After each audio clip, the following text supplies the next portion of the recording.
Brought to you by KR Mangalam University. We provide you the platform to turn your dreams into reality. Give wings to your aspirations with KR Mangalam University.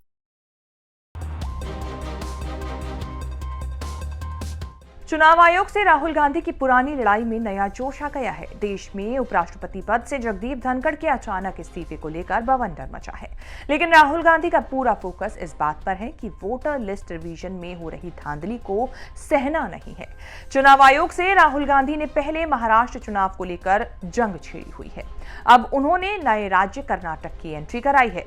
उन्होंने suspense के साथ ये दावा किया कि उन्होंने कर्नाटक की एक लोकसभा सीट पर चुनाव आयोग की चोरी पकड़ी है।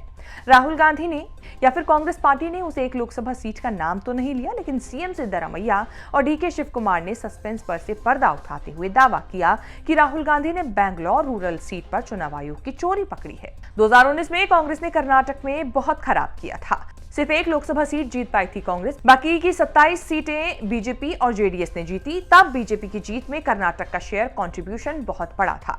2024 में बीजेपी को जब बहुमत से बहुत नीचे 240 वाला करंट लगा, तब भी कर्नाटक ने बड़ा कंट्रीब्यूशन दिया।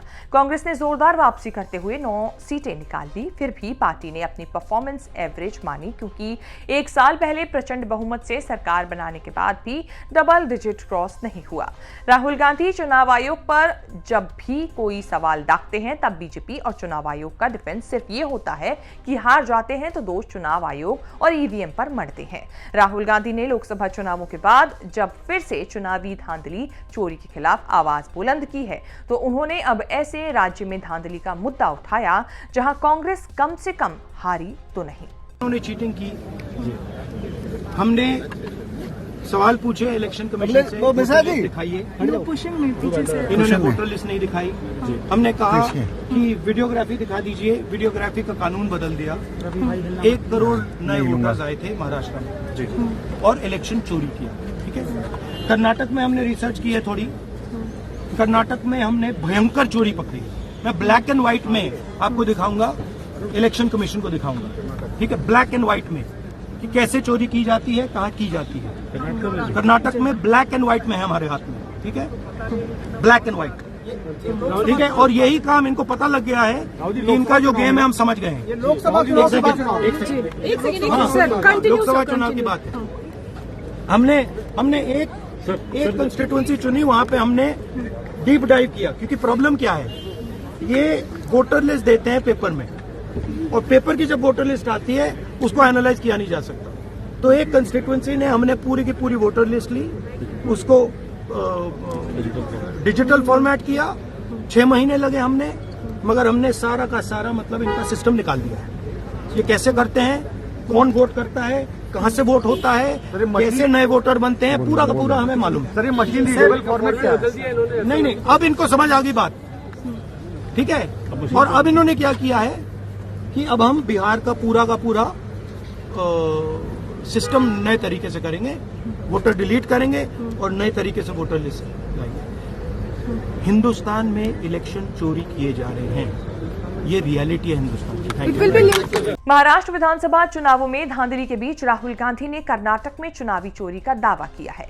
चुनाव आयोग को चमकाते हुए राहुल गांधी ने कर्नाटक के पूरे रिजल्ट पर भी सवाल नहीं उठाए, बल्कि सिर्फ एक लोकसभा सीट को लेकर दावा किया है। राहुल ने उस लोकसभा सीट का नाम नहीं बताते हुए सस्पेंस बनाए रखा। सिद्धरामैया और डीके शिव कुमार ने सस्पेंस के तार खोलते हुए दावा किया कि राहुल गांधी बैंगलोर रूरल सीट पर चुनावी चोरी का इशारा कर रहे हैं। लोकसभा चुनाव में बैंगलोर रूरल के रिजल्ट ने सचमुच सबको चौंकाया था। कांग्रेस के टिकट पर डीके शिव कुमार के भाई डीके सुरेश ने चुनाव लड़ा था। सीट तो बीजेपी को मिली, लेकिन उम्मीदवार बने जेडीएस चीफ एचडी देवगौड़ा के दामाद सीएम मंजूनाथ। बैंगलोर में डीके ब्रदर्स की धमाकेदार पकड़ मानी जाती रही है। इसी एक सीट पर सुरेश ने 3 बार धमाकेदार जीत हासिल की। 2014 और 2019 के बेहद खराब माहौल में भी कांग्रेस के लिए सीट डीके सुरेश ने जीती। 2024 में सब बढ़िया होने के बाद भी सुरेश न केवल हारे, बल्कि बड़े मार्जिन से हारे।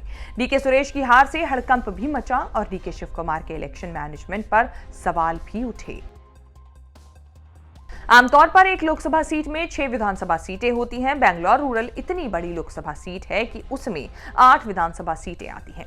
19 लाख से ज्यादा वोट पड़े थे। डीके सुरेश 8,09,000 पर सिमट गए। सीएन मंजूनाथ 10,79,000 वोट लेकर 2,69,000 वोटों से जीते। 2019 के मुकाबले कांग्रेस के वोट में ज्यादा घटे या बढ़े नहीं, लेकिन बीजेपी के हिस्से में करीब 4 लाख ज्यादा आ गए। यह संभव है कि राहुल गांधी चुनावी चोरी की बात कर रहे हों, वो उसी 4 लाख वोटों से जुड़ी हो।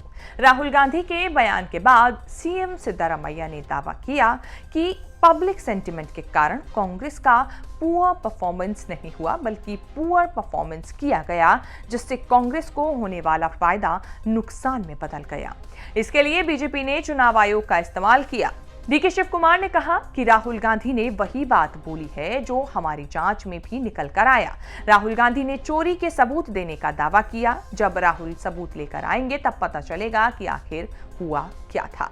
शेष भारत की इस रिपोर्ट में इतना ही। इस रिपोर्ट को लेकर आपकी क्या राय है, हमें कमेंट सेक्शन में जाके अपनी बात जरूर बताएं और इस तरह की खबरें आगे भी देखने के लिए बने रहें न्यूज़ तक के साथ। देश में जातीय जनगणना मतलब जनगणना और उसके साथ जो जातीय जनगणना होगी उसके टर्म ऑफ रेफरेंस और उसके एसओपीज जो है वो डिफाइन कर दिए गए हैं। तो एक तो जनगणना और दूसरी जातीय जनगणना, इस पर आपकी कोई ओपिनियन है?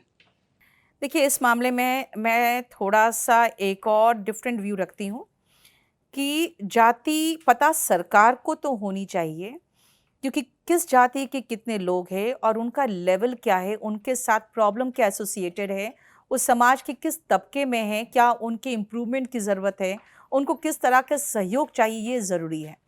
लेकिन हम एज अ होल पूरे देश को जाति और धर्म में इतने बांट चुके हैं कि अब मुझे लगता है कि इसके जो नेगेटिव इम्पैक्ट्स हैं वो ज़्यादा होंगे, क्योंकि एक बार जब पता चल जाएगा कि किस जाति के कितने लोग हैं तो उनको अपीज़ करने के लिए जो अपीजमेंट पॉलिटिक्स होता है वो और बृहद लेवल पर शुरू हो जाएगा।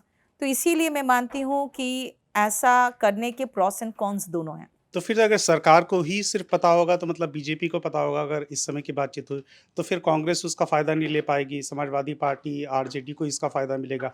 ये तो फिर जातियों की जो जनगणना ये बीजेपी के इलेक्शन मैथमेटिक्स में उनके काम आएगी फिर।